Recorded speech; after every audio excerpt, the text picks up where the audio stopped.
Tumaas pa lalo ang satisfaction rating ni Pilipino. Base sa pinakahuling survey ng SWS, nakakuha ang Pangulo ng 75% satisfaction rating. Mas mataas ito kumpara sa mga nagdaang administrasyon.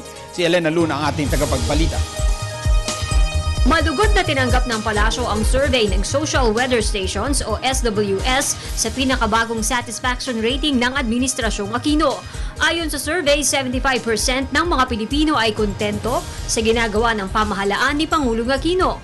Nangangahulugang 3 sa bawat 4 na Pilipino ay pabor sa ginagawa ng gobyerno. We're very happy that that survey came up, but I think we already pointed that out already before.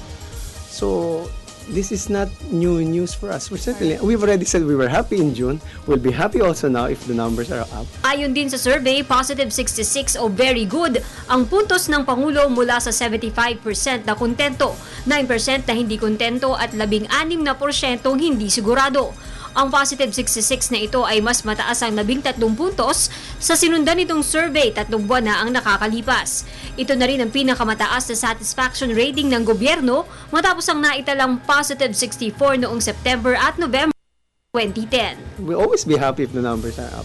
But then this is a challenge for the government always to do better than what it did.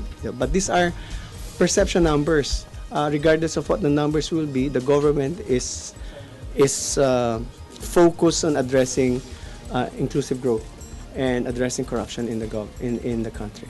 Ang SWS survey ay ginawa noong huling linggo ng Hunyo.